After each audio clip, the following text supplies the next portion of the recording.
This is the second part of my JBL 2.1 system upgrade. The subwoofer, or let me rather say the bandpass, the hybrid version of it, is already painted, done and dusted. Okay, so I've been playing it for about 2 to 3 weeks now. Just playing it in and that, and watched movies, played games on it, and the thing is really adorable. No complaints. I'm perfectly happy with that. So I had to wait for my amplifier, which is the JBL 4 channel, and the speaker. The radio I already had, so I was just waiting for that. I'm just showing what I've got to complete this whole setup. The 4 channel, this one is a Club A754, which is going to be quite well balanced for what I want to do. And the actual car radio is, I would say, for more of a convenience, whereas I can, if I feel like, okay, I don't want to switch on the DVD or the PC or whatever, I can just play through my phone maybe certain tracks, or other people that will come and visit, they've got tracks on their phones, they can just connect via Bluetooth onto the radio, and it'll always be quicker to just take a USB and plug it in there, and then, you know, instead of now, like I say, switching on DVD and switching on that. So that's one of the reasons for that, and also the option of a radio, which now practically not listened to. I don't listen to radio anyway. Now the enclosure that those speakers are gonna go into, initially I wanted to do a bass reflex. So after careful consideration, I thought to myself, haven't done a T-line since that one build I did. So I thought to myself, but then why not actually just build a T-line and just, you know, do another T-line. So I have opted to go for a T-line. As you can see, the wood at the bottom there, that's basically the top and the bottom, the base and the top of the actual T-line. And some people might know the T-line. I don't think a lot of people do know what's a T-line, but the T-line is very, very efficient. You're basically delaying the rear wave so that it actually comes in phase with the front wave for the majority of your bandwidth, I would say. So with that, obviously you can't really call it a port area, but just for simple sakes, okay, your port area or your cone area of your port is either equivalent, or it's gonna have to be more than actual driver's SD. So with that, also the T-line is very, very efficient, very efficient. I'll probably only be pushing 10 watts on my 2 channels, and this thing will really perform very, very well. So there is a little bit of math involved. So just a quick rundown. I opted to go for 53 Hertz on the towers. So how I got to that figure would be then to take the speed of sound divided by 53, which then gives you the actual wavelength, okay? And then you take that figure and then you divide it by 4 to get a quarter wave, and then that's the final length of the line, or the actual length of the mouth, not the mouth, but the length of the internal port on the inside of the driver, or inside of the box, sorry. So in my case, 53 Hertz gave me 1.6 meters roundabout, okay. So that's about this here, 1.64 meters. So it will play very, very well with my hybrid, because where the hybrid starts to fall, which is not really that low, it's quite high, fairly idle. This is about 70 Hertz. This is a 53, so both of them will be playing quite fairly well in the 50s and 60s. So where the bandpass starts to basically slope or drop, then the T-line will just carry on with that bandwidth, okay.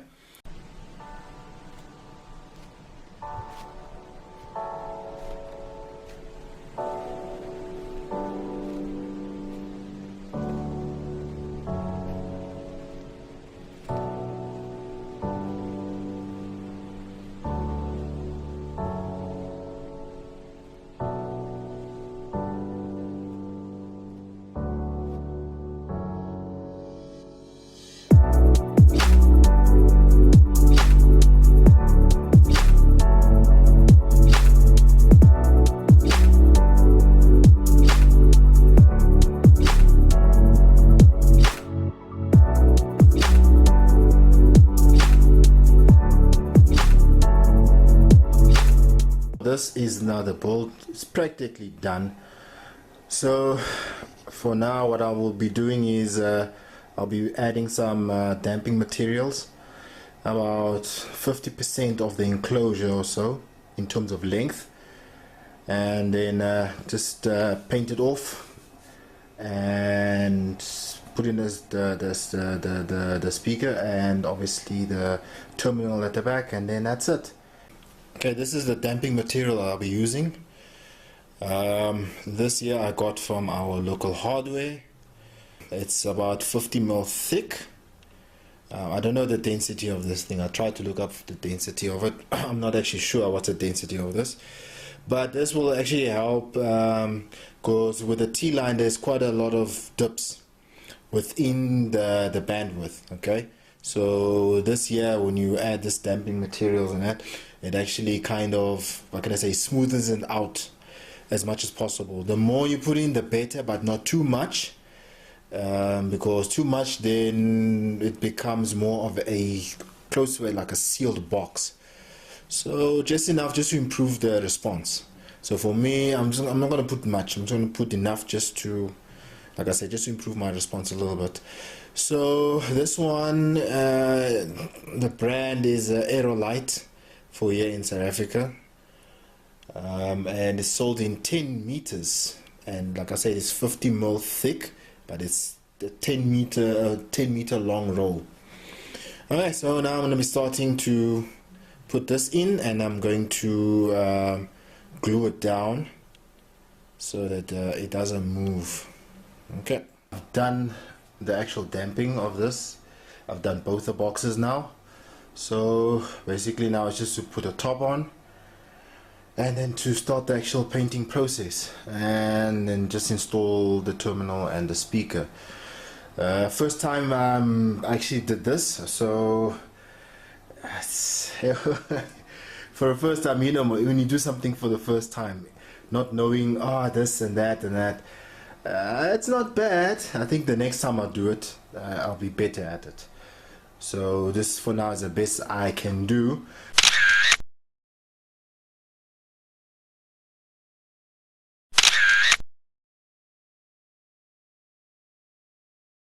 There is a difference when you actually apply this damping material in this setup. I actually put my ear here and over here, where basically there's hardly anything. And there's a difference. Okay, there's a noise, a refrigerator noise at the back of me, so I can hear it now, but the minute I actually put my ear here, it's more like how can I explain it, man? It's like some sort of, like you feel some sort of like a pressure. It's just dull almost. I just can't explain it, but definitely something is happening when I put my ear in this section versus over here. Okay, so yeah, for T-line it's highly advisable to actually use damping material, unless you can really offset this thing a lot, and then just to get that clean flat response across your bandwidth. But if you don't have that luxury, damping material.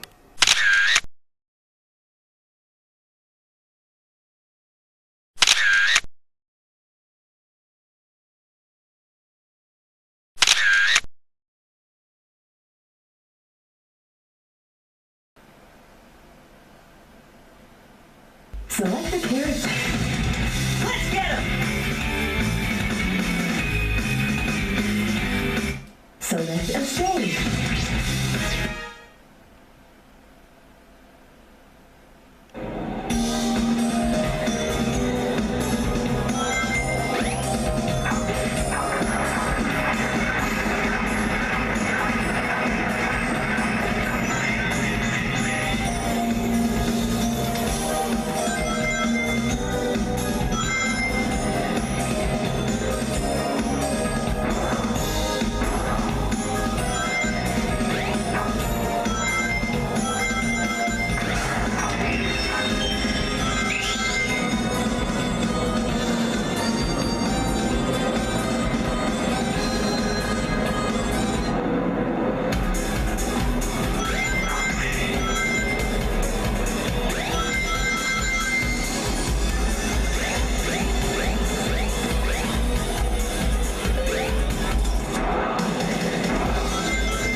versus Taki. Battle 1, fight!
Seriously wounded, but the soul still burns.